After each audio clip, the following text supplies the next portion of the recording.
Yeah. Wait a second, probably for a little bit. Maybe shorter time. This time. Maybe not. We'll see. We'll see. So.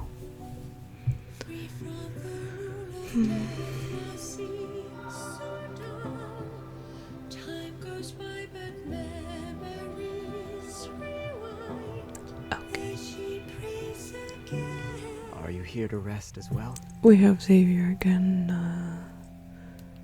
Let's make it a bit louder like this. Oh my god, my headphones falling out again. Like, just.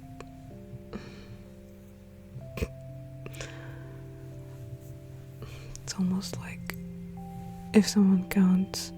Well, if I made cookies, if someone counted how many times I say my headphone, like, popped out again, or it just fell again, or it falls out again. It's quite cozy here. Shush. Next time Xavier. you should try bringing a book with you too. Wait, that was just reminded me something else quite a little bit. Auroran. That ending was like Auroran from Genshin Impact. Okay, never mind. But yeah, it's like, did he just look at me when I said that? Anyways, I was saying about that. If I make a headphone comment and you count that, if I had cookies, I would give you like a bunch of cookies. I mean, I bake myself, not like bought. That's boring. Yeah, that's that.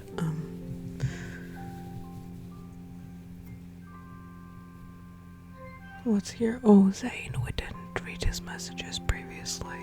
Let's do it right now. Wipe it. No. Dry humor. Yeah, I learned a new skill today. I see. Say a joke. Oh god. He's just so dry. He's drywalling us a little bit. Joke about a heart. About prescriptions. What do you mean joke about Oh, you want like a proper doctor's joke? I love doctor's jokes. Like the medical humor. Let's not start about this here. But yeah, it's just great. Sometimes it's just crazy brutal, but never mind.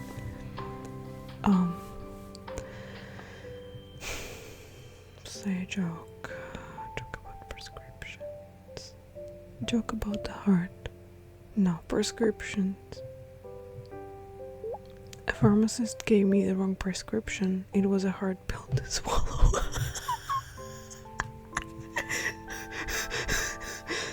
I do love hard jokes.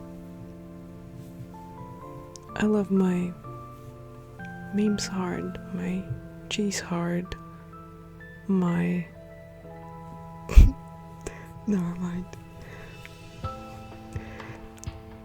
Where it... Well, it certainly wasn't the right prescription for deadpan syndrome. What? Oh my god. Oh my god, Zane. Oh, did you feel the cringe? Yes. You've proven the human nervous system responds not only to external trauma, but also to cringy jokes. That was actually funny. I don't know if he meant that as funny, but that is funny. That was cute. Oh my god. Wait, I had a problem with him last time, so getting a bit too loose here. I thought you liked dry humor. I wanted to make you laugh. I wanted you to relax. Shall we just say, I want you to relax. No. When you tell someone to relax, they become even more tense, bruh. That's a rule. Everyone knows that. I wanted to make you laugh. I thought you'd like dry humor. I thought you'd like this kind of dry humor. I don't dislike it. Christ, he's just... he's so uptight. He's just so annoying.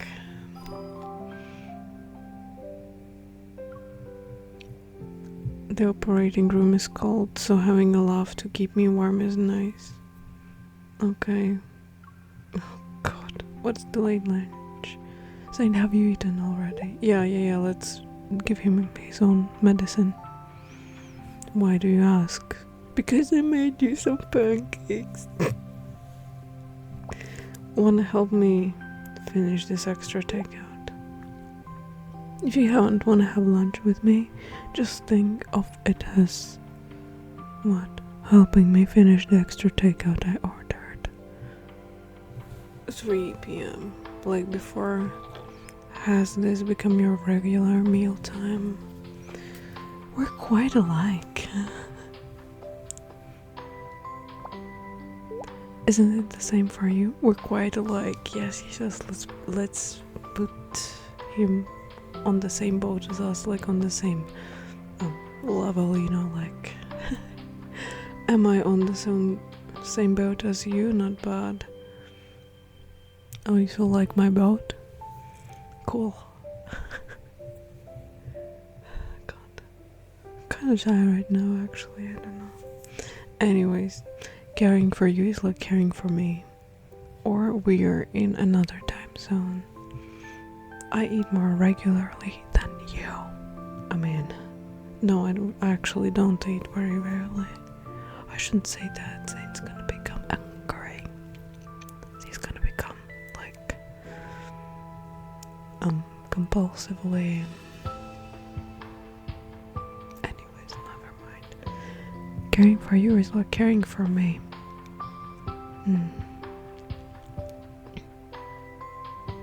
Yeah, the other response is just dumb. Anyway, caring for Dr. Zane is the same as caring for myself. That's so cute. What if I get hurt one day and I need you to? That's a cute snowman, but he's thinking and he's just giving me the treatment of the dots. Before that happens, I'll make sure to stay healthy and work to the best of my ability. Really? Okay, so you don't want the takeout. Need to learn how to be busy from you, strict with others, but not yourself. Yes. I can see that when food is involved, you're strict with others but lenient on yourself. Is this not the pot calling the kettle black? Why don't you set an example starting from tonight? Eat on time. Okay, whatever, honestly. No, I need to send him an emoji because I like it. Emojis. What's this? Sweats. No, I need more. I need more. Okay, the tea is cute. Yes, I will.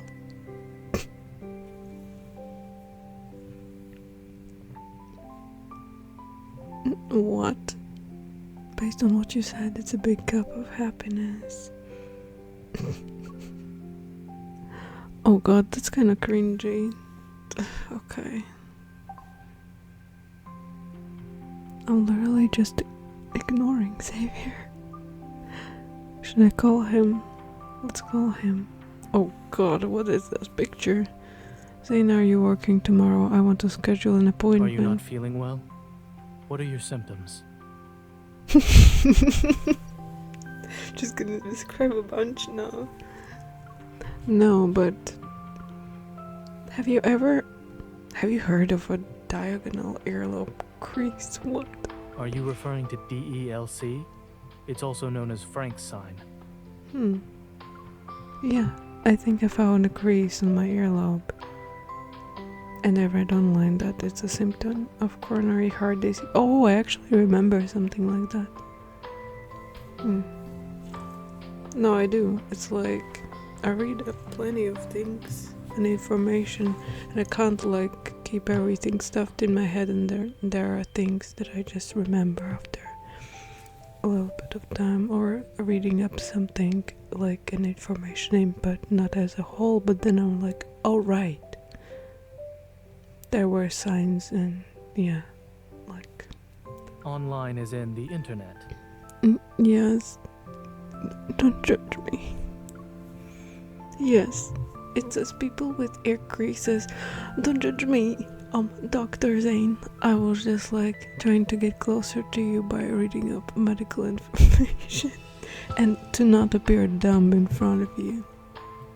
You know, closer meaning just on a distance, not like closer. Oh god, to just have less tense conversations with you. Yes, it says people with ear creases are more susceptible to heart attacks or sudden deaths. Did it mention that ear creases are formed due to the loss of subcutaneous and vascular tissue, which is also a symptom of a certain vascular disease? Oh my goodness. It can lead to injuries in the blood vessels and thrombosis. The Amazing. organs and tissues not getting enough blood because of the blood clot is already fatal, so you won't even get a chance to die from a heart attack.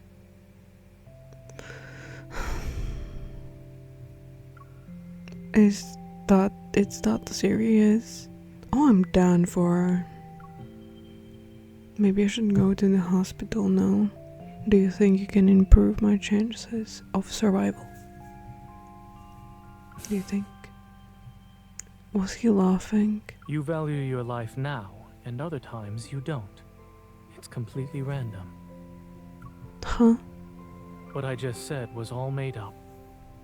I can create an infinite number of diseases if you'd like. He pisses me off, actually.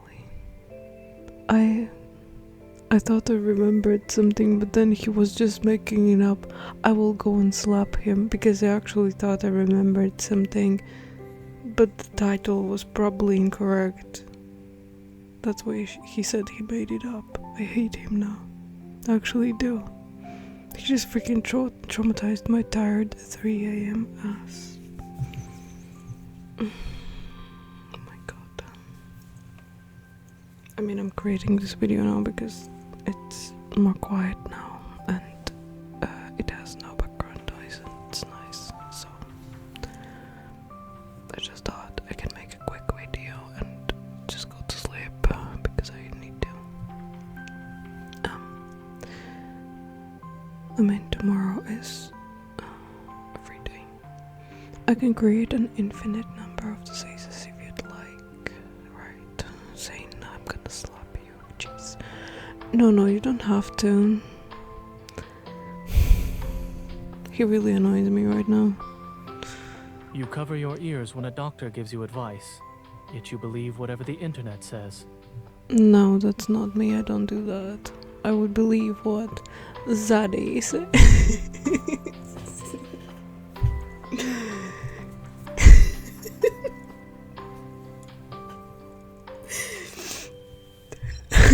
Perhaps I should create an online consultation service for unruly patients like you. Yes, do it.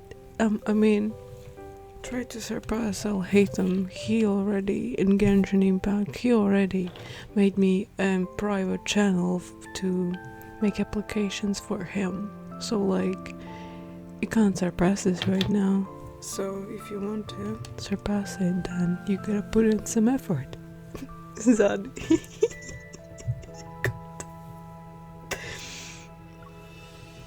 You don't need to do that. I'll just ask a doctor next time. I won't look things up on the internet anymore. There is one doctor I can recommend. Your primary care physician. Do you mean you? Let's just call him again. Let's do that, can't we? Just annoyingly just call him out of nowhere.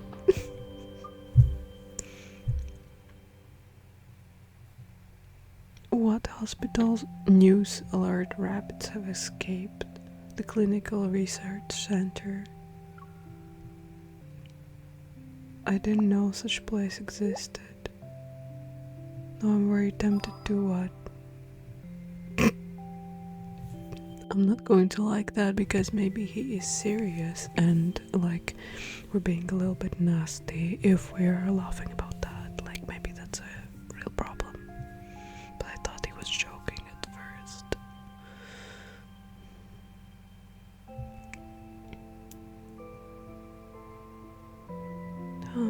That's that. I don't care. What is that? Oh, annual appraisal. Of course. Patient's favorite doctor. He's so serious. In order to spread good vibes at work and better serve our patients, our hospital's annual patient's favorite doctor poll has begun. Starting today, we will introduce each of the doctors selected. Today we'll talk about Dr. Zayne, the Chief of Surgery of the Division of Cardiac Surgery. He's a leading expert in the field of cardiac surgery at our hospital, having graduated from the Skyhaven Medical Sciences MD PhD program. Zayne has a PhD and an MD. He joined AXO Hospital's Cardiac Surgery Center at a later date and has served as an attending physician and Chief Medical Officer.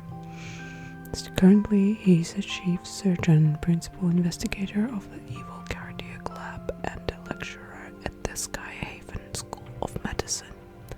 In 2046, his research discovered how the evil gene affects selective pressure in abnormal cell mutations during heart development. It was a groundbreaking contribution to reducing the risk of congenital heart disease in children, discerned Dr. Zayne's prestigious Starcatcher Award. In the same year, he successfully performed the first ever abdominal aortic repair using EVIL technology, making him the youngest person to receive the Lind Award. In 2048, he became a chief surgeon at AXO Cardiac Surgery Center and established the EVIL Cardiac Lab, where he leads multiple research projects on how EVIL regulates and changes cardiac function. Dr. Zayne's professional skills are inseparable from his self-discipline and diligence. In the eyes of his colleagues, he's talented. In the eyes of his patients, he's a dedicated, responsible doctor. During interviews, apart from his unquestionable expertise, his dislike for smiles, being extremely busy but still dedicated to his patients, and being good with young patients who love to cry were repeatedly mentioned. Dislike for smiles. You don't like smiles.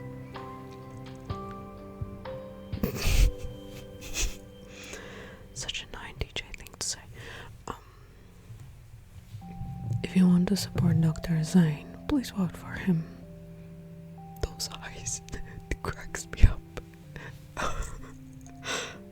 So young and talented, 1 year of his life is better than half of my life. Oh my god, what the freakiness.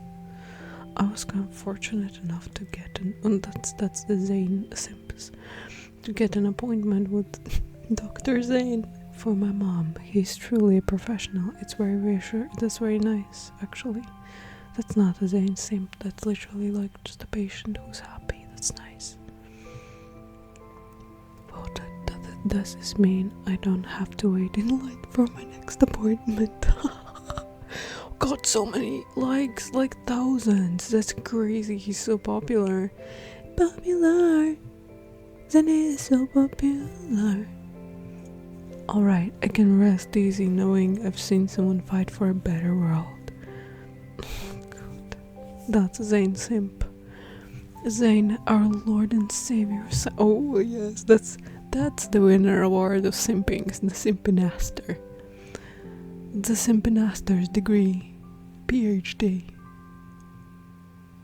Zayne, our Lord and Savior of science, is still a god in our med school. Before every exam, we praise him 3 times. Okay. God. Why did I share this with him? He won't give a What's this? Can you actually click it?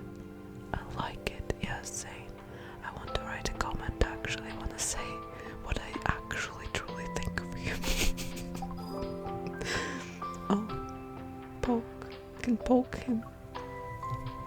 Oh, cutesy.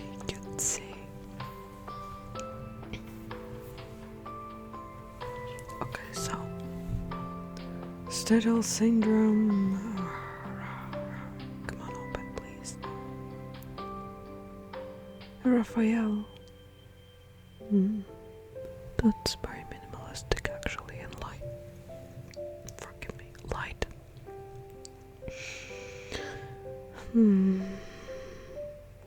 Oh, interesting. Stedel syndrome, mental health issues caused by wanderers or haunted painting. Recently, we have Bad Boo here. Recently, the renowned artist Raphael has been in the public spotlight. Sorry, again. A local collector who acquired one of Raphael's artworks suddenly ceased to eat, drink, and engage with the outside world. He locked himself in a room, spending his time with the painting. It appears he might be suffering from a serious mental illness. The specific cause remains unknown. Rumors suggest the painting is enchanted with magic. Others claim to collect with the emotions of Raphael, and his memories and stuff is powerful. Others claim the collector was attacked by a wanderer, leading to his symptoms. However, the art world, almost as if pulled by an irresistible force, has turned its attention to this mysterious masterpiece and Raphael himself. Thomas, Raphael's agent, has offered an explanation. He states it is due to the collector's extraordinary artistic sensitivity, told you, allowing him to resonate with Raphael's work, which subsequently causes shock. Some art enthusiasts, when exposed to art, may have an intense emotional experience. I don't think it's that intense, buddy. Mild symptoms may include palpitations, crying, or abdominal discomfort. Severe cases can lead to bring him to ZAYNE. Severe cases can lead to he was there, to hallucinations and even unconsciousness. This rare condition, triggered by intense sensory stimuli, is known as Stendhal syndrome. Are you scared or intrigued? Perhaps you too are eager to witness the charm of this artist's creations firsthand. We have learned Flux Arts will soon host an exhibition featuring Raphael's works. Unfortunately, it is invitation only, and the gallery decides on the number of attendees in each session to provide a more immersive experience. Our journalists regrettably have not secured an invite. In addition, when we approached Mr. Raphael for an exclusive interview, he politely declined, citing reasons such as "I'm still at Caravana and my pet fish has stomach ulcers." That's a valid reason though. Like, leave him alone. Let him be with this pet fish, okay? Duh. Well, it is disappointing that we cannot meet the artist in person. We admire his idiosyncratic creative techniques, which have produced such captivating works. Let us wait for the truth behind this spectacle. It is the impact of art and its beauty, or an unconventional, clever publicity stunt to elevate Raphael's reputation. Crazy. Wow, is this real? Can you really go crazy by just looking at a painting? Honestly, when I see a piece of art I like, I get emotional. I guess it's possible. Oh, that's the bunny one. I had this radiant white painting as my phone wallpaper for 6 months and I'm fine. Okay, but it's not literally his painting. It's not really like his painting. It's not the same. Just a sec. It's not the same.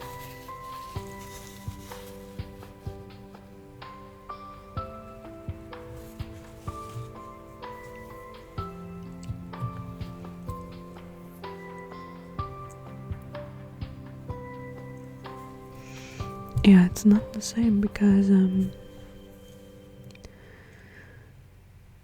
It's a digital download, but probably those paintings could be originals, and that's different. That's the energy invested on that. And digital can be like either weakened or maybe it's blocked in some type of shape or form, and then it means that they're fine. Or maybe they are not even like susceptible to emotive nature of paintings, and they don't get emotional about it, so they're fine. There's a conspiracy of food should be in preparation for something. Is Carolina even on the world map? Probably is. He's talking to his fish. Leave him alone. Yes. Okay, never mind. What official account? Patient's favorite doctor. Did you see it? I didn't know there was a thing there. I'm surprised as well. So they just created a simping fan group for him, and he's like, gosh darn it, what is this? I voted for you. You don't need to thank me. The votes revealed you're very popular. I hope you win. Thank you, however, you didn't need to vote. I said, I voted for you. Period.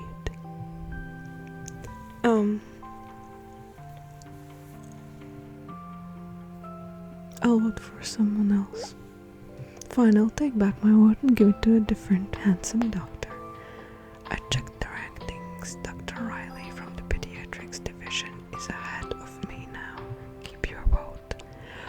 Also, now you want to keep your vote? I think that I might as well go and vote for Mr. Riley.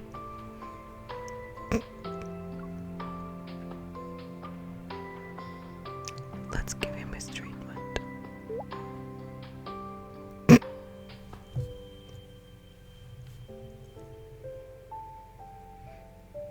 What is your head booting up? It's you! It's you! It's you! It's your emoji! It's your sticker that you sent. It is you! It is your head booting up! It is your head booting up, Zane, every single time you talk to me. God, never mind. Oh, God. Oh!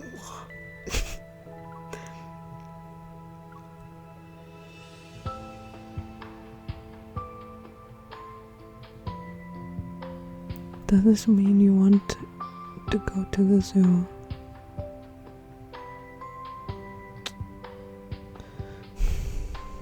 Gosh.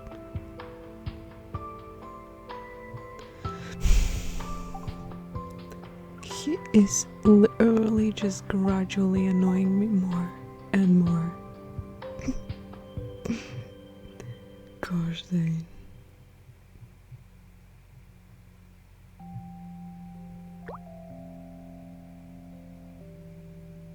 Oh, oopsie. I didn't mean to do that. Never mind. That's funny. Ha ha ha. Go. Good luck catching those rabbits, bro.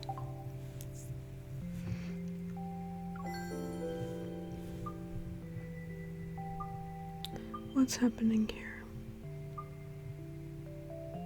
I didn't use anything here. Wait.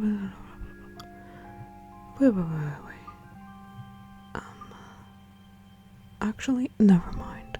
Because, oh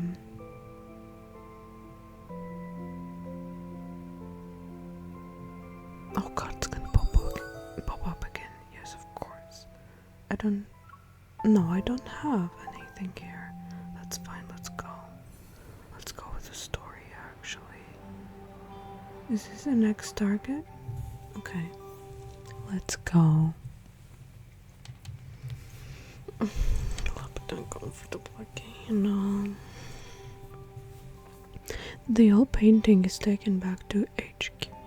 Nice, I guess that's a good thing, isn't it?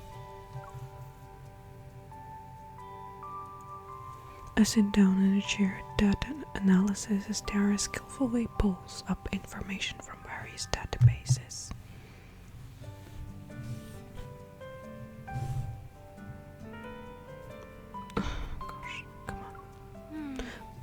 a lot of metaflux to extract.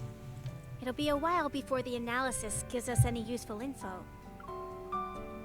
Can you figure out where the painting came from? Already ahead of you. Sold from an art gallery called Flux Arts. It's owned by Thomas. He's a the painting's artist is Raphael. Yeah, right, I know this already. Obviously. He's pretty famous, always on the news. Probably why you've heard of him before. Yeah, that's scandal. Beep. The transmission is complete. Terra's synchronized data appears in my hunter's watch. Raphael, 24 years old, an artist who returned to the country at the start of his year. He's a once-in-a-century genius. Sure thing. Oopsie. Records show Raphael came back from a trip not too long ago. He's an odd one. No one knows his background or his hometown. He rarely interacts with other artists. Well, because he's like literally like a fishman from another world. So like, what does he have in common? He's from Lemuria. What does he have in common with peoples like you? Like nothing. He has a lot in common with me though. Industry insiders say Raphael locks himself in his studio for half the year, then spends the rest of his time traveling the world for inspiration. As for his paintings... Damn. Real Pisces. That's how they are. Just last month, his Ciao, art broke bye, the record honey. for highest selling price at Lizio auctions. An artist of this caliber, meeting him in person might be challenging. Oh my god, come on. We already met him. It's not so challenging, actually. You just gotta be weird enough. I skimmed through the long list of awards before stopping to look at a photo of him. I sense a sense of deja vu washes over me. He's that rambling weirdo with the fish? Yes, the one that caught you the fish very easily, actually. That was very cool. I really liked that. The photo is a good shot. Through the glass and in the middle of a crowd, it captures the moment he turns to look at the camera. He seems to be smiling, yet there's a subtle aloofness. He's quite different from the person I met at that time. Might be challenging still means there's a chance. Where is the gallery located? The next morning, the Hunters Association arranges a meeting with Thomas. He's not only the owner of Flux Arts, but also Raphael's agent. Aside from running the gallery, he handles all external affairs for this artist. Since Raphael refuses visitors, Thomas is the only ticket to meeting the man himself. Sure thing, he's so secluded. A white building stands tall in the city's central business district. The Flux Arts is on the highest floor. I'm sorry, Thomas is dealing with an emergency right now.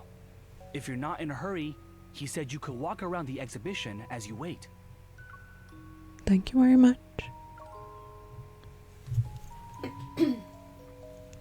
After giving me a guidebook, the staff member quickly leaves. In the exhibition, the snow-white walls are bare. The overhead lights cast a soft light on them. The more I walk around, the more empty and lonely this place is. There doesn't seem to be any fluctuations. A spotlight illuminates a large oil painting taking up half of all. As I get closer to it, I can see each delicately painted brush stroke, the different colored layers representing the sea. Is he also like crazy about sea and water? All of it. Gosh, I'm literally going in circles, and this time it's like he's Lemurian or something. The day of ebbing. Oh, it's his voice? Oh, surprise, surprise. Surprise, surprise! A voice from who knows where echoes throughout the large exhibition. It sounds familiar. I look around, but the hall is empty. Every year there's a day when the tides go against the ocean currents, and using the night's countercurrent, creatures from the deep sea are washed ashore. Are you citing, quoting Lovecraft now? You're quoting it. Probably. Sure. Once the tides recede at dawn, they return home. As a result, everything they met that night turns into distant memories of the surface world. Some deep-sea creatures are obsessed with the world outside the ocean, desiring its warmth. They stubbornly wait for the sunrise before returning, all just for a sun they've never, ever seen before. Yeah, and it's like the thing. You have straight hair, you want curly hair.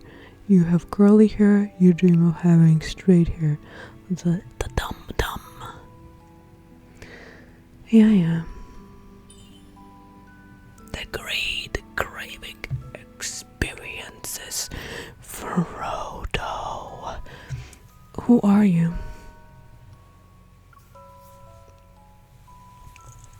The person stops talking. Seconds turn into minutes before he responds. In a language I thought he's gonna say, and I imagined he's like responding like a fish, like blurp and making the sounds like fish do when they jump to water. Seconds turn into minutes before he responds in languid tone. Hey, I'm Raphael. This is my art exhibition.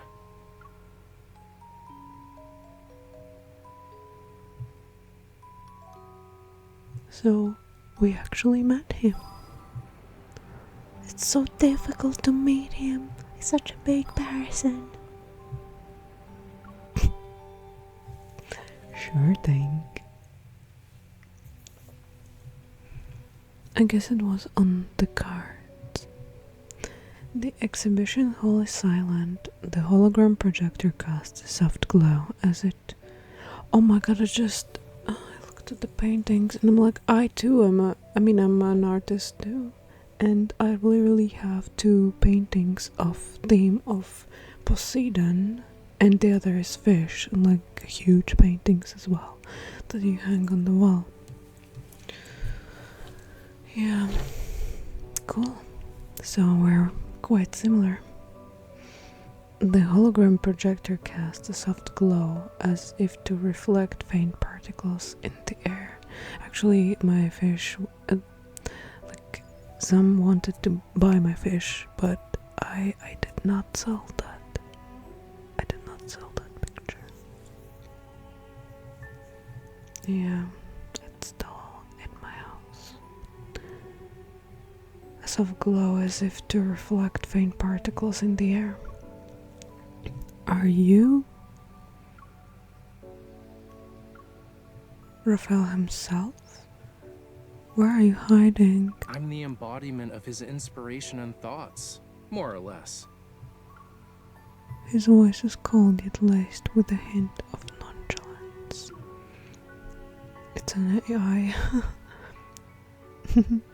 Will he answer my question? Will he answer any questions I ask about the painting? Yeah, sure. If I know the answer, that is. So we're not really meeting him. That's nasty. Oh, you brat. Oh, you prideful. Oh, you boastful. You think you're so high up in the status that you don't want to meet a simple person like me, a hunter? Oh, cringe. Well, I'd appreciate it if you could show me around. Whatever these fancy us elite people, the stars in the sky. Never mind. After turning a few corners, I found myself in a separate exhibition room, but there isn't anything on the wall. Yeah, English is not my first language. I speak 5 languages actually, so sorry about that. If, English is not, especially right now, it's almost 4 AM, so I'm like, I gotta probably finish this video. According to the guidebook, the painting that's supposed to be here is the one Raymond purchased. The painting can't be properly displayed at the moment, so we're just gonna use some fancy hologram tech. Sure thing, buddy. A beam of light shines from above onto the wall. Colors chaotically mixed together on this makeshift canvas. Waves with white sea foam appear, the azure ocean rippling out and revealing a gradient of colors from the water's surface to its depths. Yeah. It feels similar to the painting I saw in Raymond's mansion, but not quite. So what's the story behind this painting? A dream. A dream. His voice is suddenly softer, carrying an indescribable sadness. When I was a kid, I had dreamed I turned into a fish. I swam and swam and swam from the deep sea, seeking a place beyond the water's surface, only to end up in blood-red seawater. I resonate with this message, buddy, but I don't resonate with you. Like, I don't like his voice. And I just, like, he doesn't tinkle my schmingle. Not to mean it in, like, a low vibrational matter, but, like, I just don't, like... You can come from the same city with somebody, but you will not resonate with them. You will resonate with the soul, not like really from the same place, you know, city. It's not, it doesn't have to be that you resonate with someone from the same place. That's what I mean. The light shifts with his voice, casting a shimmering gleam. It's like looking at the glittering waves, and sometimes you actually seek your whole life throughout, not resonating with anyone. It's like a glistening star in the sky, far, far away.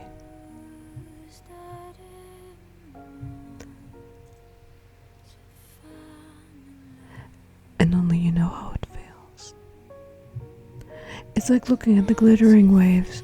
The room seems to ebb and flow like the sea.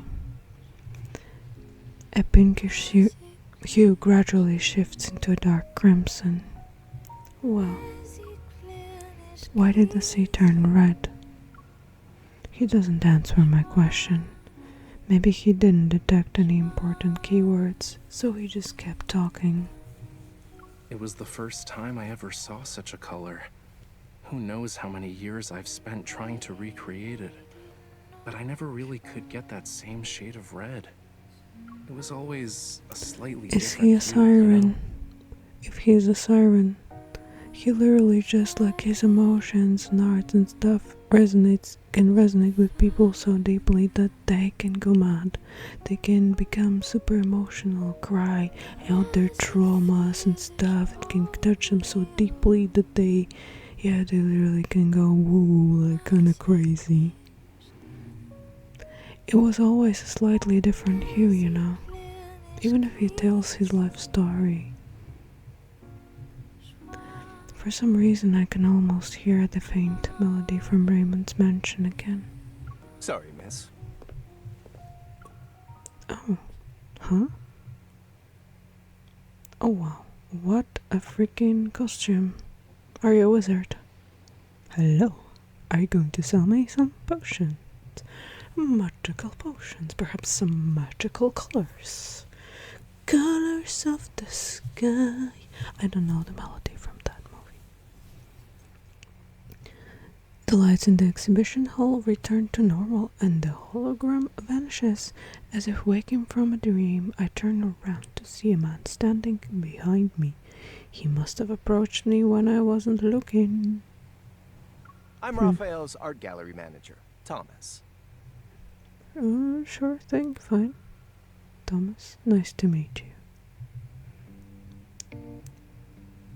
Thomas leans back in his uniquely designed chair, crossing his legs.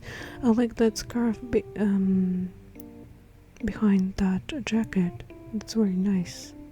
A little bit fluorescent, like a gradient. It's cute.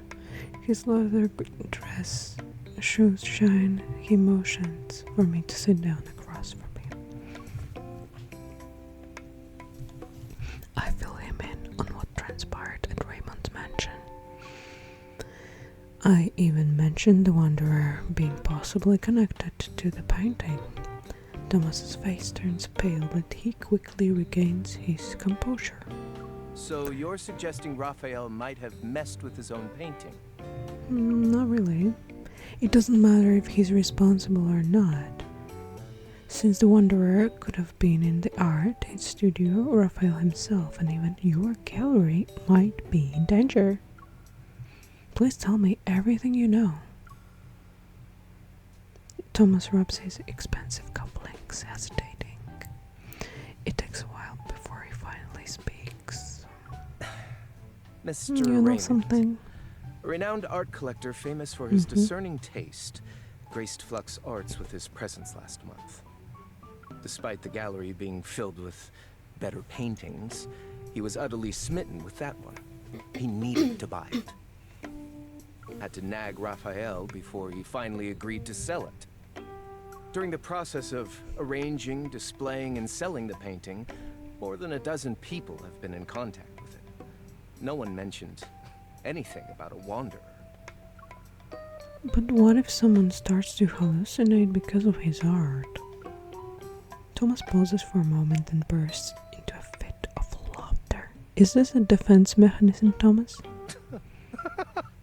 What a nice compliment. Making people literally go crazy over artwork isn't something many artists can pull off these days. Do you take this as a compliment? That's a joke, but hey, that's not good. That's a bad boo. Are you saying he's trying to cause drama to increase the value of his work? I don't think he would actually, like, if he's a siren. Well,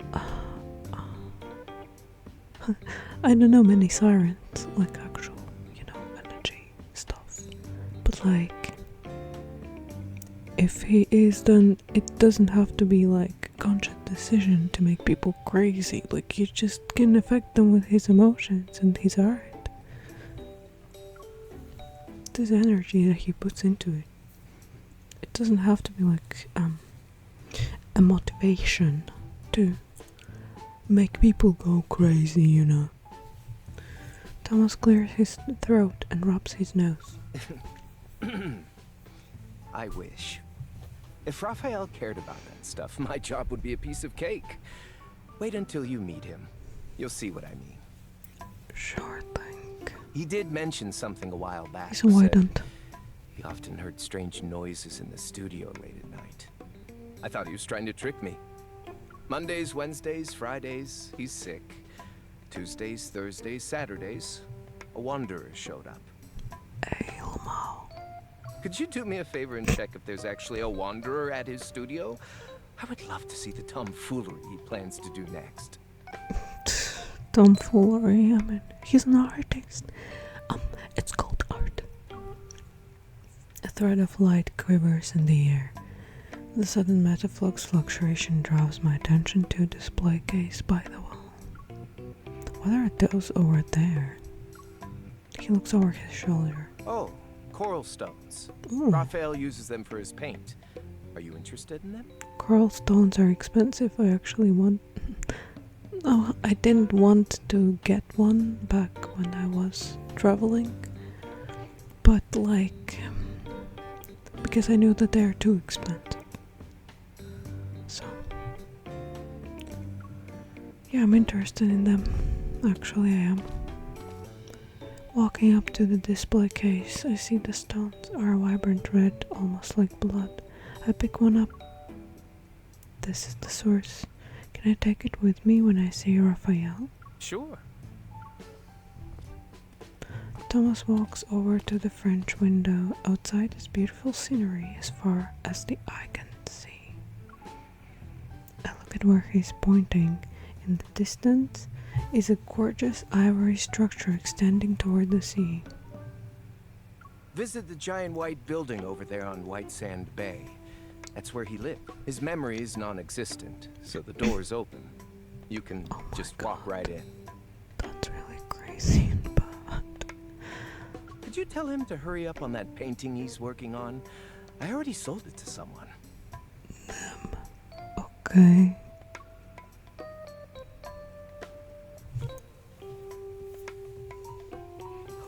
So he's like artist with a big A. Not only he's a white and goes away on some freaking weird locations to get inspiration, he also literally forgets things all the time. Jesus, he needs someone more grounded, like me.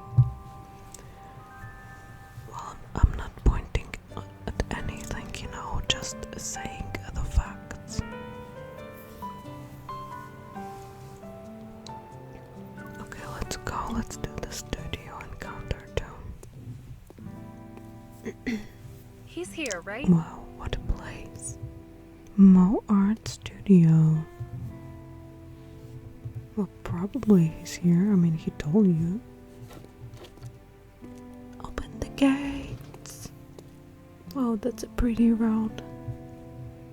Wow, he lives luxuriously. But yeah, I mean, he's a I very sense energy traces behind this door. Peter, artist.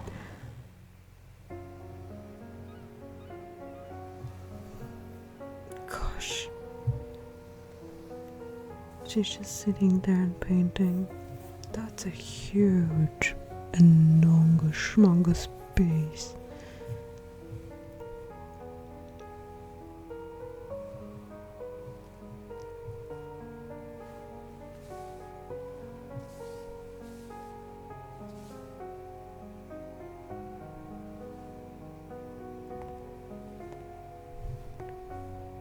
His eyes are literally like great. Who is it? The studio's closed. Wait, aren't you the hunter from before? You... Move! Oh Christ. Oh my goodness. You. Ow, ow, ow, ow, ow! Let go! Let go of me! Why are you doing this to him? You shouldn't really like capture him like that. It's not like you have a restraining order. Or do you? If he fell on us like that, would receive a pretty serious trauma actually. Well, very likely. Could bump our heads. I really can't tell if it's destiny or bad karma for us to meet again after 2 days. Anyway, Bad karma. you're not here to check on the fish, are you? Dare you? You How know that dare I'm a you? hunter, Oh yes, right? I will be. I'm your here to god. deal with the Wanderer problem. Oh? You treat I me had this no way, I idea will there be was your something god. dangerous at the studio. Ah, wait. Now I remember. I did hear some weird noises while I was painting earlier. It was very annoying. Thomas sent you, huh? A Wanderer chewing on his canvas? Could be connected. So where are they?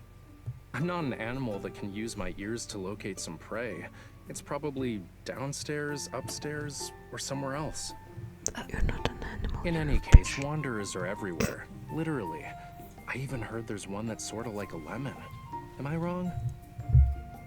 One time I dreamt about slimy rainbow-colored wanderers.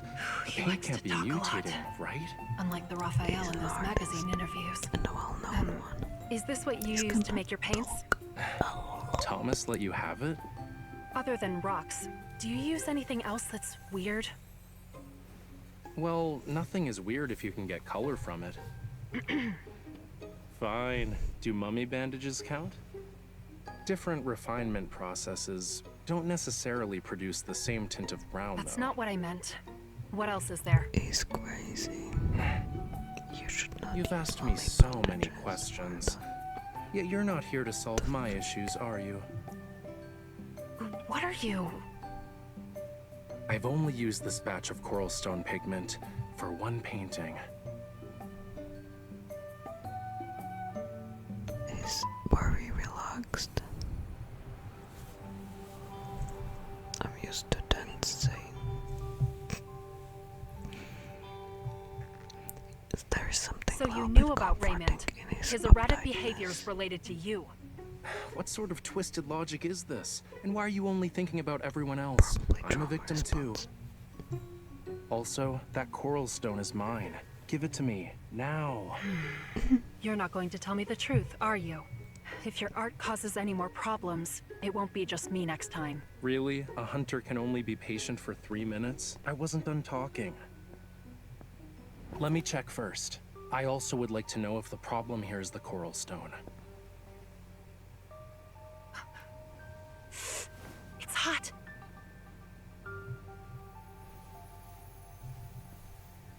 Fishy. Illusions. Well, that explains why I started hearing things right after getting a paper cut. Fluctuations. Do you have a lot of valuables here? Depends on who you ask. Answer me. Not really. Then you should hide. Now. Leave the Wanderer to me. Excuse me? This is my house. Be angry. You should be the one hiding. Don't damage my treasures. Oh, really? Well, then deal with it on your own. Sure, fine. I'm absolutely okay with this. Equip and try it now. But I can't edit team at this stage.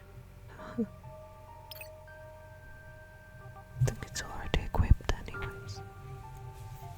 Let's see what we're gonna do here now.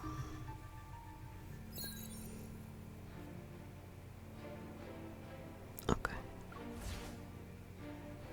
I don't see any wanderers. Is it up ahead, maybe? You're right. Should we go together?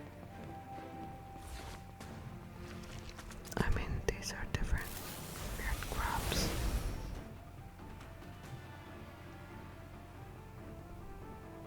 Okay. Snow crabs? In this economy? Don't underestimate it. It has a protocore shield.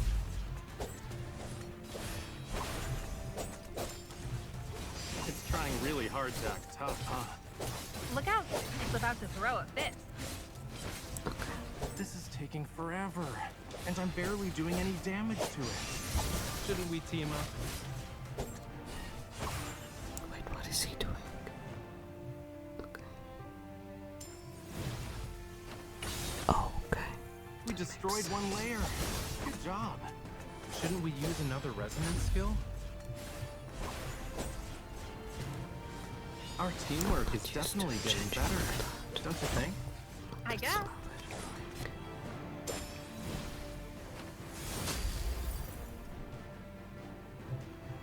We completely destroyed its protocore shield.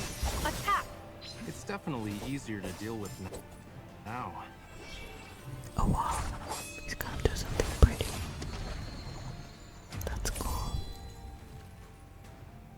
I guess fighting in a team can be pretty fun. Leave it to the professionals. I mean, it's not fun with you though, Raphael. Like, I would be like, okay, deal with it on your own. I'm gonna sit on your sofa then.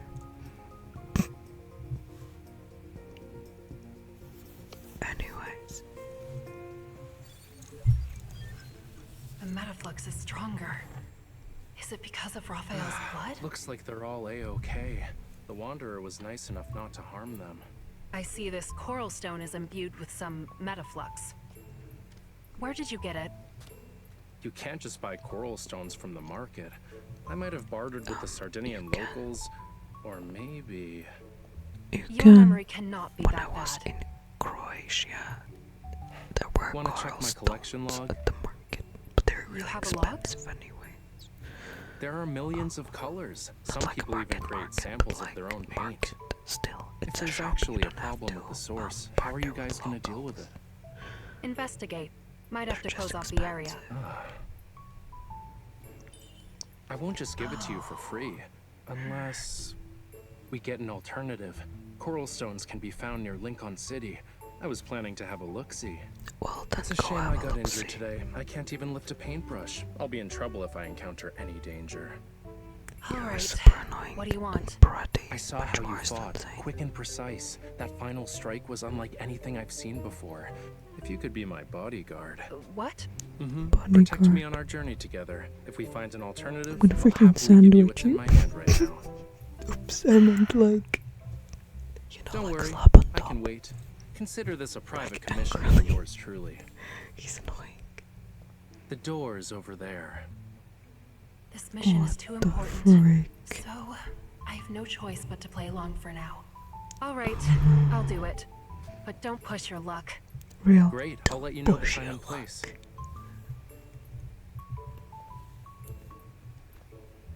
My safety is in your hands. Stop touching me now. Thank you. That was unnecessary, you renowned artist.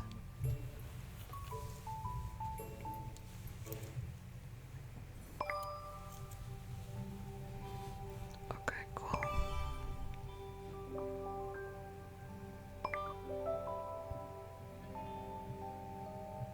Take this and you basically have the ocean to yourself. That's pretty cute. That's pretty cute.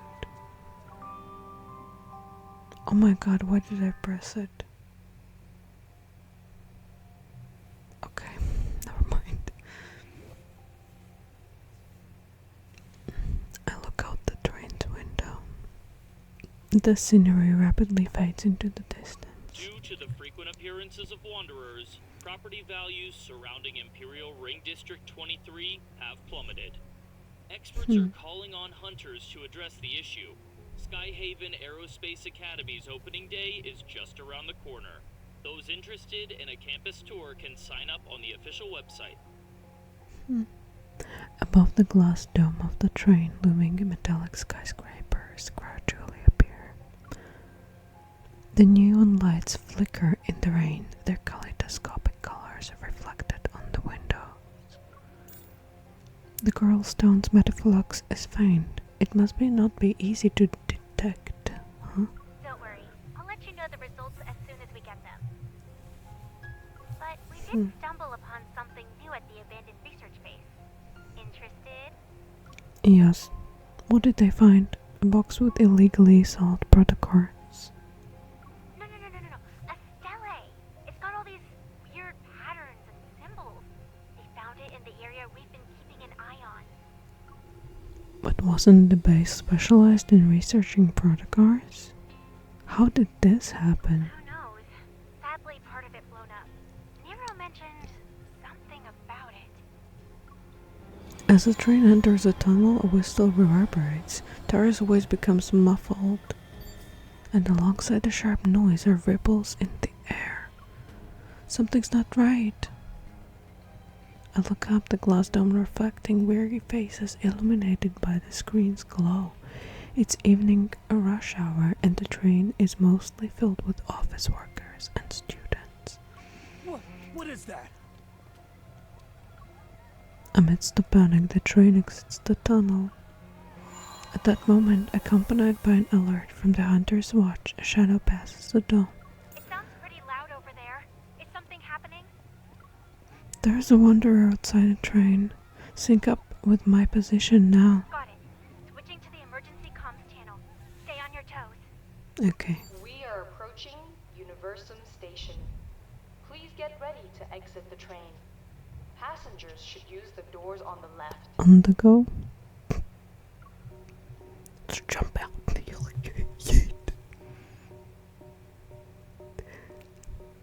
The energy fluctuation monitor inside the station has already sounded the alarm. I quickly leave the train and grab the arm of a staff member who was pushed to me by the crowd. I'm a hunter from unicorns. Evacuate everyone until the alarm is lifted. Do not let anyone re-enter the station.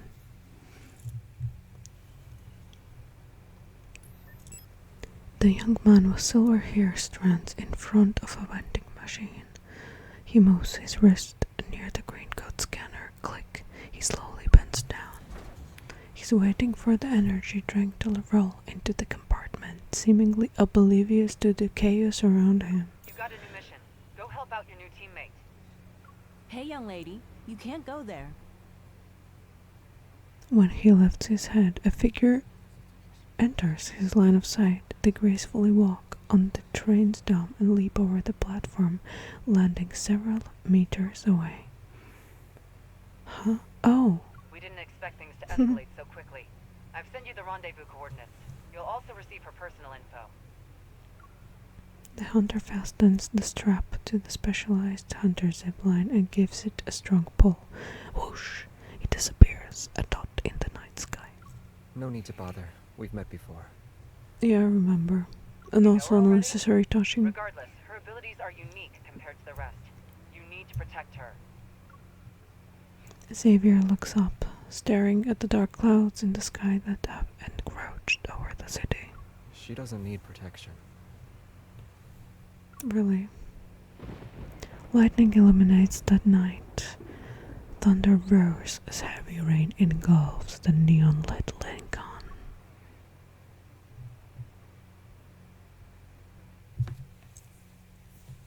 Okay. What is going to be a challenge? I actually don't want to do the challenge. Let's do the challenge later on. Okay. So yeah, that's that for now. I guess. Wait. I think I got something. No. Anecdotes. What is that? Anecdotes. Let's go with Zane.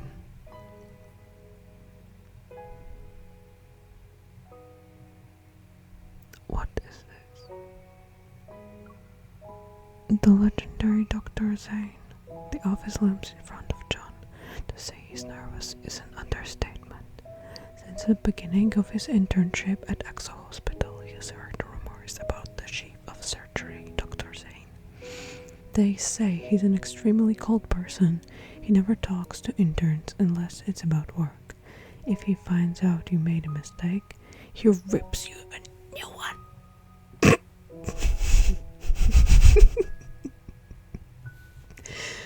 On top of that, on top of that, the new one. There's another one. He never socializes with his colleagues outside of work. He lives at his office, and he doesn't have any friends. All he does is work functioning like a surgical.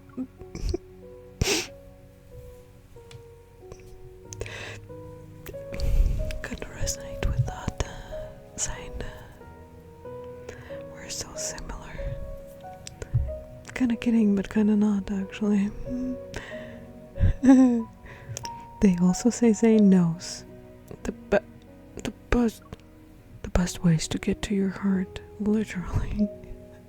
Wait, they also say Zane knows the best ways to get to your heart, literally. He's the best cardiac surgeon in Lincoln City, and even more so in the medical field. That's why, despite being terrified of him, interns all hope to learn from him. John is one such intern. The moment he realized he was excited, you know what you could say with Zane? You could go like, I could give you, like, the biggest gift I could give you is my heart, and then he would go, no, I actually prefer it functioning healthily in your chest. And that would be the most romantic thing he would say. That's all. That's why despite being terrified of him, interns all hope to learn from him. John is one such intern. The moment he realized he was assigned to the division of cardiac surgery this week, he was so excited and nervous my headphones fell out. I was so excited and nervous my headphone fell out. He was so excited and nervous that he couldn't sleep for the past few days. Jeez, he'd be gone by now. He stands now with 2 dark circles under his eyes outside the office door. Opening the door, John is greeted by the sight of a spacious, neat office. Zane is eating his lunch at his desk, completely unperturbed. Other than eating, he occasionally pushes up his gold-rimmed glasses. Zane turns his head when John walks over. The mere movement fills John with excitement. Hello, Dr. Zane. I'm an intern in the Division of Cardiac Surgery this week. I'm John. As he stumbles through the first few sentences, he realizes Zane looked at his computer and not him. John speaks faster. His name, school major, and how long he had been at the previous division. Dr. Zane would want him to condense everything within 1 minute. Zane says nothing. By the time John is done, he finishes his meal. Everything he does is calculated quick. Zane puts the chopsticks in the box, closes the lid, and puts everything in. What about hand sanitizer? Tissue? He probably has that. In the trash after cleaning his desk. Then he wipes down his hands with a wipe and uses a hand sanitizer. Yes! Yes, that's a win! Oh my god, that's a yes! Oh Lord. Oh, that's just great. That's so nice. I feel so nice now. Oh, dopamine hit. Yes, based. Picking up his access card and leaving his office, Zane finally speaks to John. The next surgery will involve cardiopulmonary bypass. Observe. Speak up if you have any questions. Damn, bro. The operating room is quiet. Under the light, the patient's chest cavity is already open. Intubate, aorta, superior and inferior vena cava. Zane oversees the progress, guiding the first and second surgeons' assistants for the upcoming tasks. Cardiopulmonary bypass. Administer the cardioplegia. The blood pumps steadily through the heart-lung machine. Within moments, the exposed heart stops beating. Alright, let me do it. Zane takes over the first assistant's work. Once everything is stable, John stands the furthest away. He strains to see what Zane is doing, but he can't see anything. John is a little annoyed. He imagines it would be great if he could be Zane's surgical assistant. Not only could he witness the operation process up close, but he could also get Zane's guidance. But if he isn't good enough, he'll be reprimanded. John pales at the thought of being scolded by the doctor. The surgery is extraordinarily long. Standing in silence for a while is tiring for everyone except Zane and the first assistant, Grayson. It's Grayson who breaks the silence.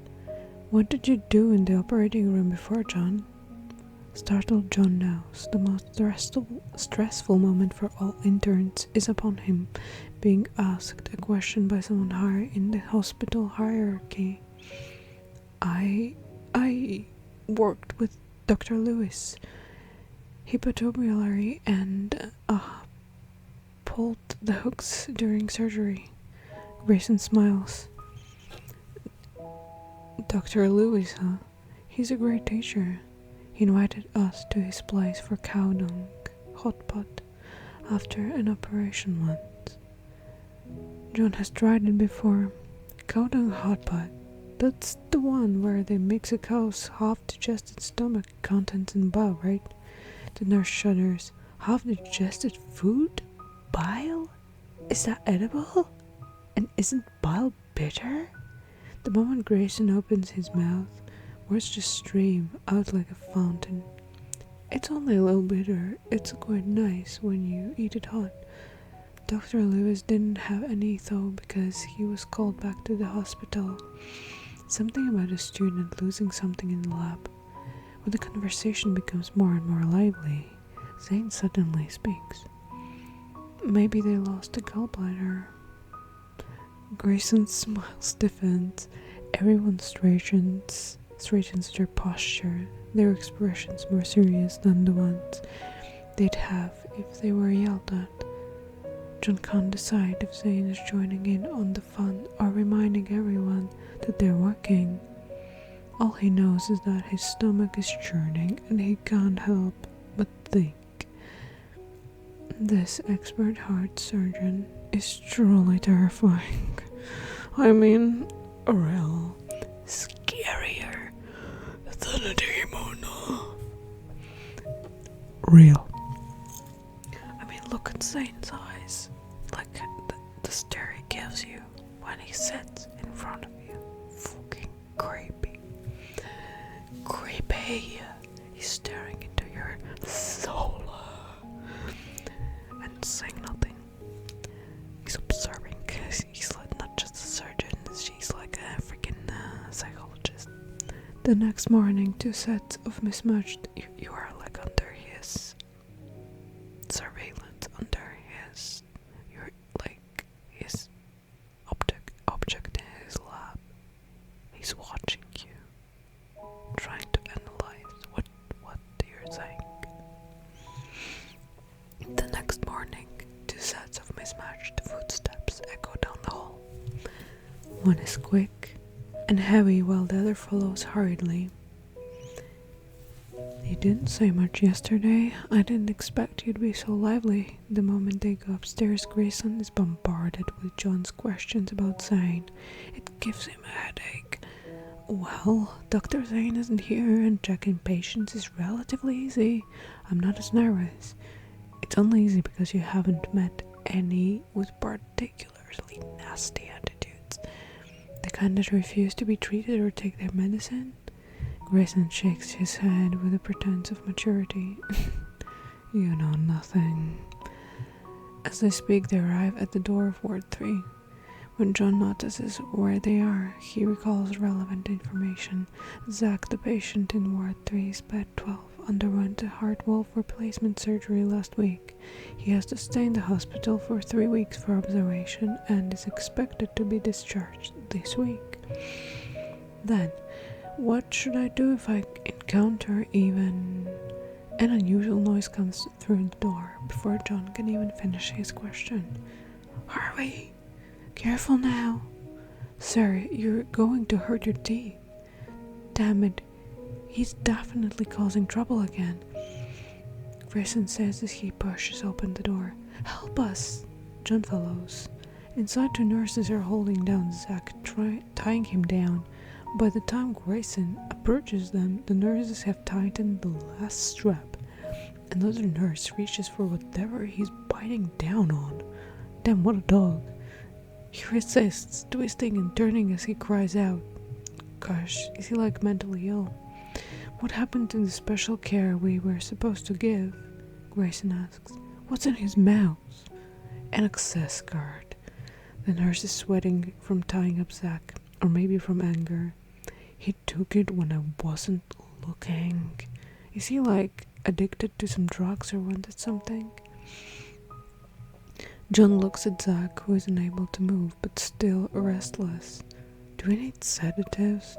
He has a history of cerebral infraction, so let's avoid that if possible. Leave it to me. Grayson maneuvers behind the nurse on the left and reaches for the access card tightly clenched between Zach's teeth. Damn. Zach mumbles something incoherent, but from his tone, it's clear that he's saying he swallowed the card if anyone tries to take it from him. The access card is small. If he really wants to, he could definitely do it. Grayson doesn't want to force it, so he backs off. Just then someone opens the door. Everyone is quiet. Only Zach, who has his eyes closed, is still crying out. Zane nears the bed and knocks on the bedside table. Where does it hurt? The moment he speaks, Zach stops moving. Opening his eyes, Zach catches a glimpse of Zane. The old man swallows his cry, and the only thing that can be heard is his unsteady breathing. After a while, Zach tucks his chin in and looks away. within moments he goes from a stubborn old man to a guilty child. Zane points at his mouth. Zack loosens his jaw, but he still holds onto the access card. Spit it out. Zane sounds calm, but everyone around him shudders at his words.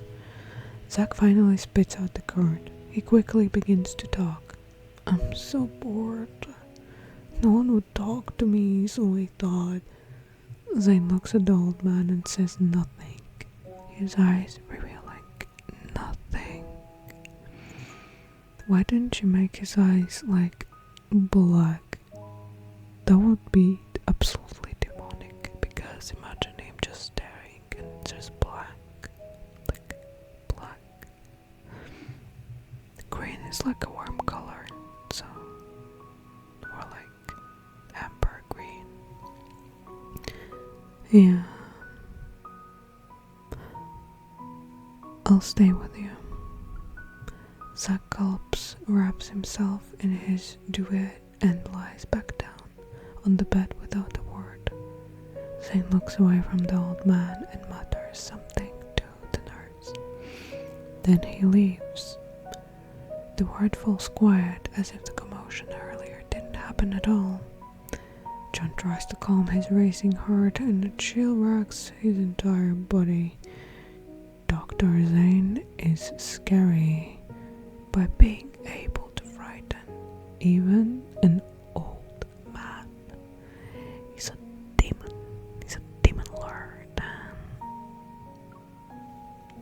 When he walks in, Doja Cat painted on red zone.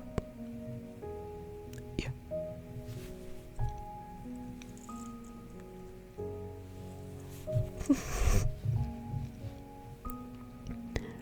or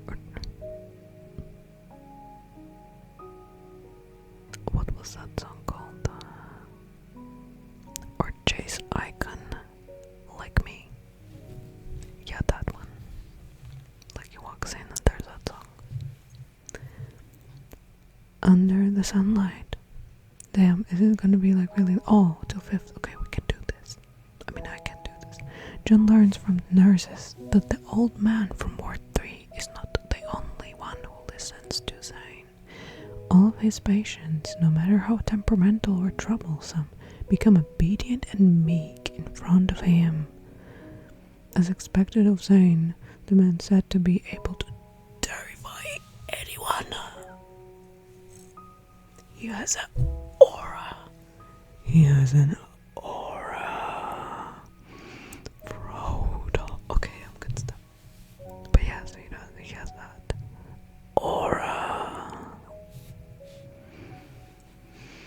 In front of the building, the moment Grayson hears Zane, the terrifying. He laughs so hard, he almost sent to psychiatrics.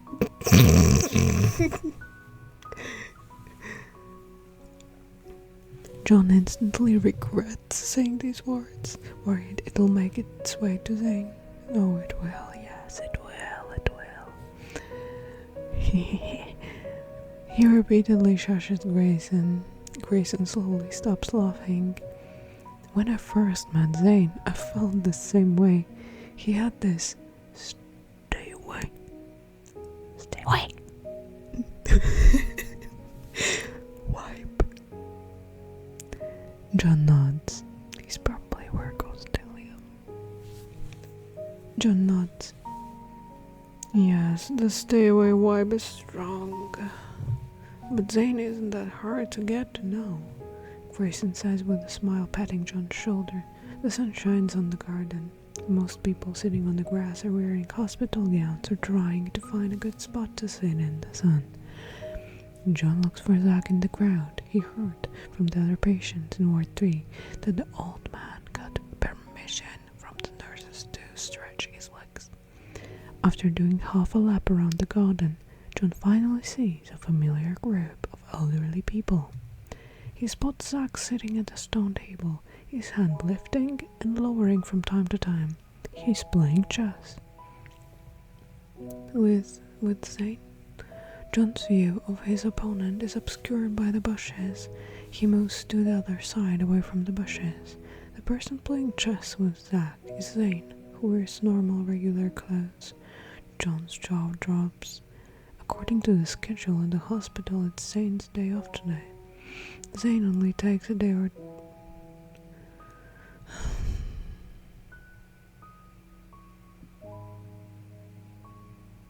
he's a good-hearted man. Zayne only takes a day or two off every month, but here he's spending his precious downtime playing chess with Zack. John doesn't approach and watches. Zack squeezes the piece in his hand, putting it down and picking it up again. After some serious thinking, he finally makes a move. You lost. Zayne moves his rook on top of Zack's king. I lost again. Zack scratches his head, then pats it twice. Dr. Zayne, you should go easy on an old man like me. Let's play again. We already agreed this was the last round. Zayne packs away the pieces in a slow manner. You must keep your promise now that you lost. Go get a checkup tomorrow. Zack's peppered brow furrows. He leans back and waves his hand. No, I'm not going. If you don't, another doctor will see you. Zayne's words are lukewarm, but they sound quite threatening to Zack. Zack lowers his hands and purses his lips. He looks reluctant and maybe a little disgruntled. John can hear Zack mumble under his breath. Even you don't care about me, huh? Dr. Zayne. Zayne closes the chessboard with a soft sigh. Don't worry, I'll accompany you, he says, sounding more friendly than before. Zack stares in the grass for a while. Okay then, he says quietly. But Zayne isn't that hard to get to know. Grayson's voice rings in John's ears. Ever been to the radiology? Most patients are accompanied by their families, but there are a lot of lonely and elders like Zack. Their family members only show up before the surgery. They sign some papers, confirm the surgery is successful, and then leave. The elderly are always alone during observation. They must feel sad seeing other patients with their families. That's why the care of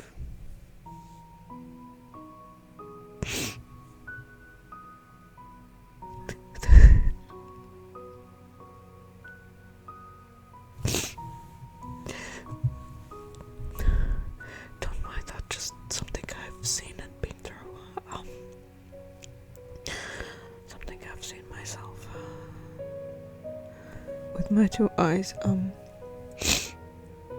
god, wow. That's why the care of nurses and doctors is important to them.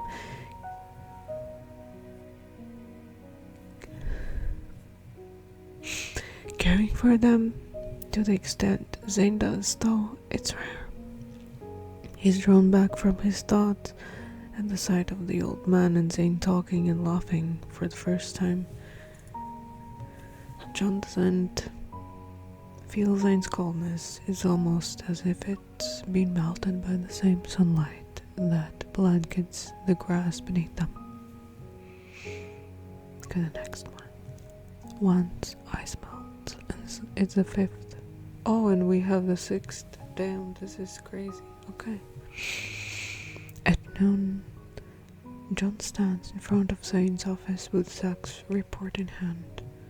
After knocking a few times and getting no response, he carefully pushes the half-closed door.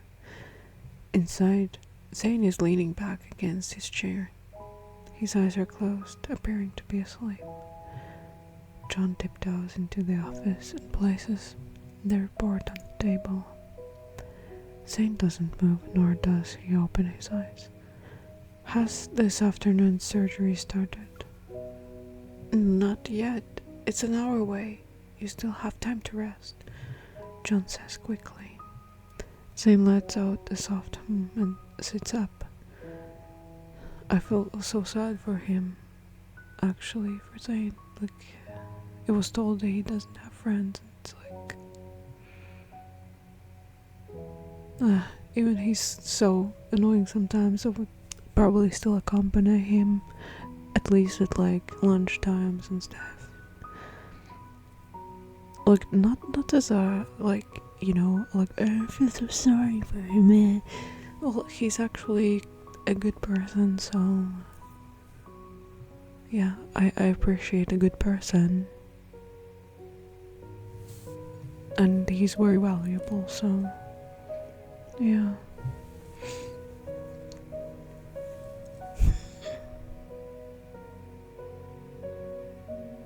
Yeah.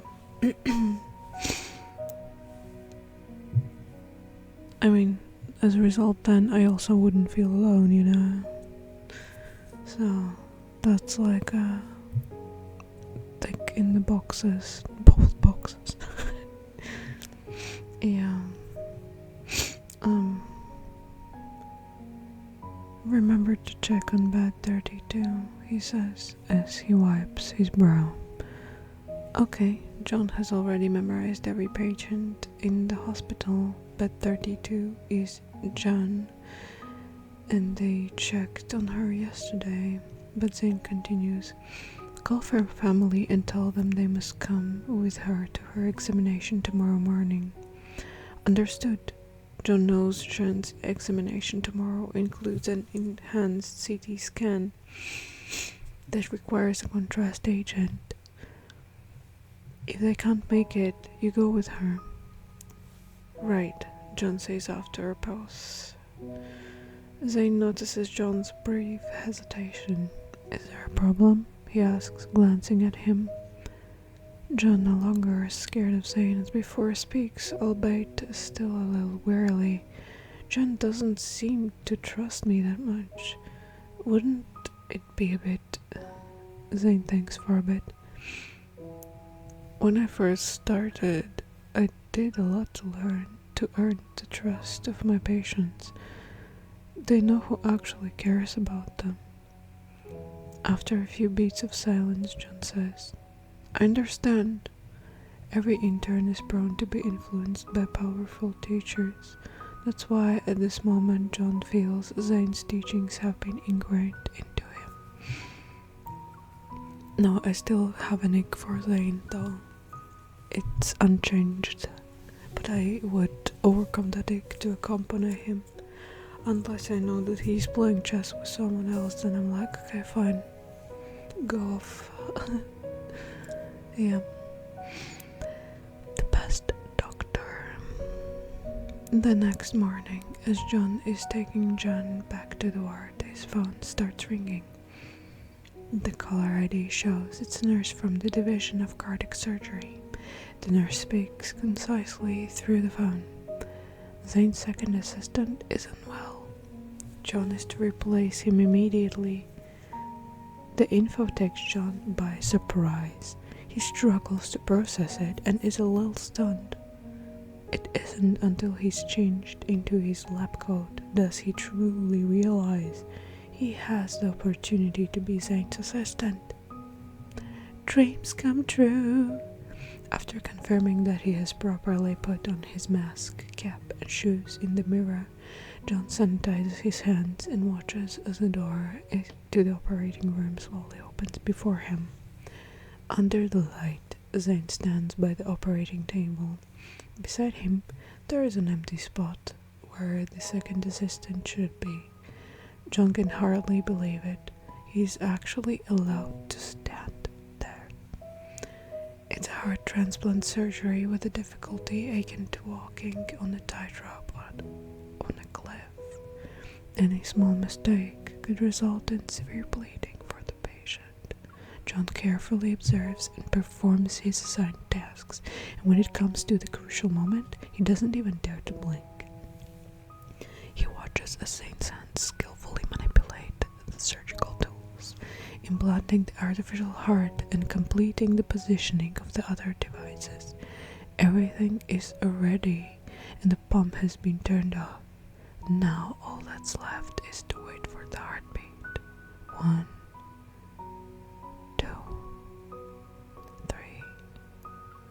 John holds his breath and focuses, silently counting the seconds in his mind.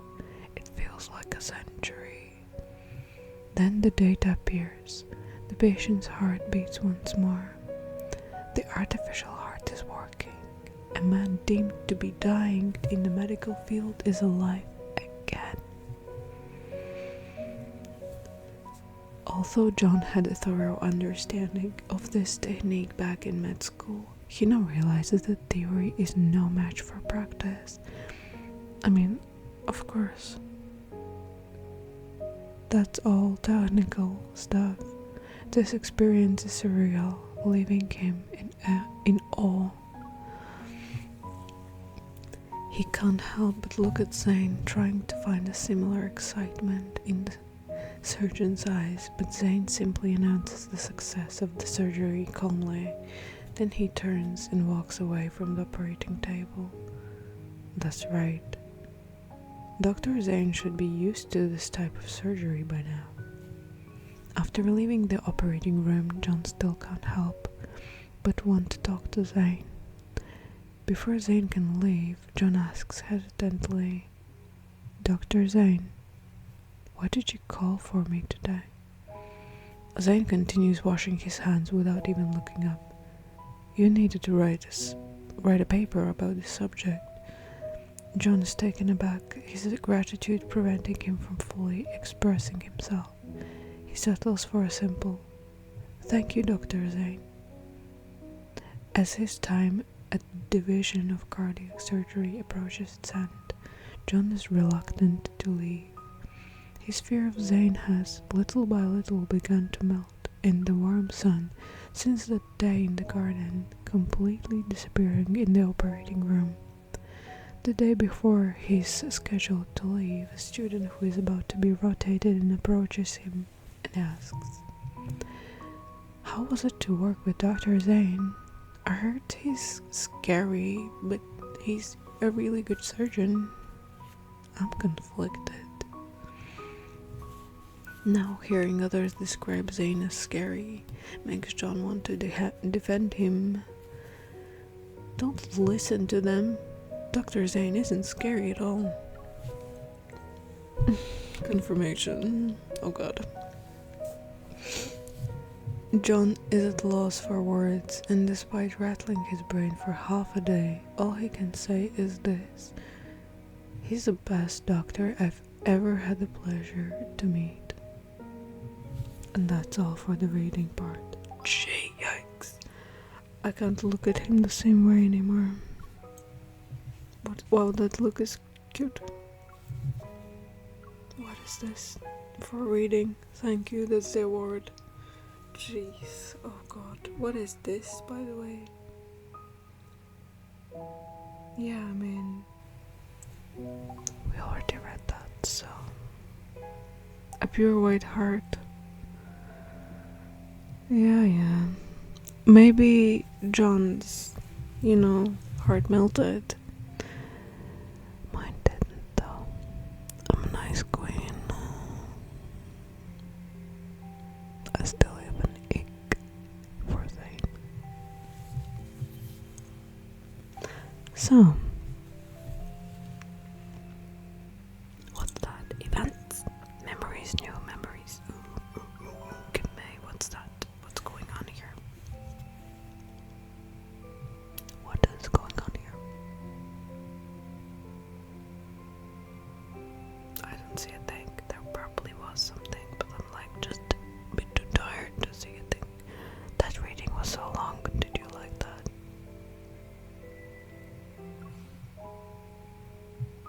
Customized desk. Oh yeah, because we got a gift from.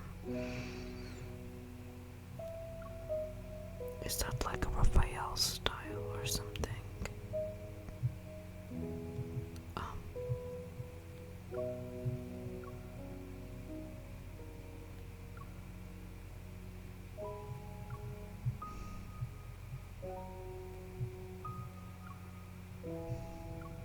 Sure, fine. Why not?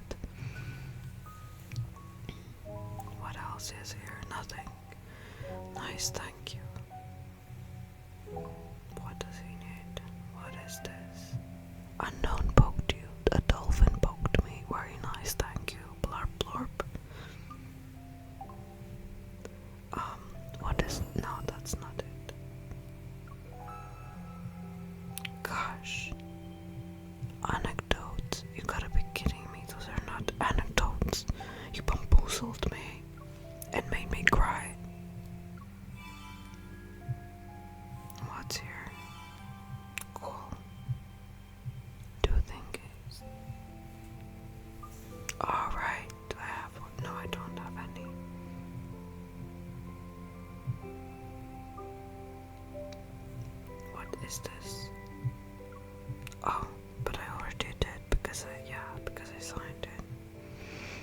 Never mind. Okay, I think that's it for now. Really it. That reading was just crazy. Like what gosh. Yeah, I'm like Xavier.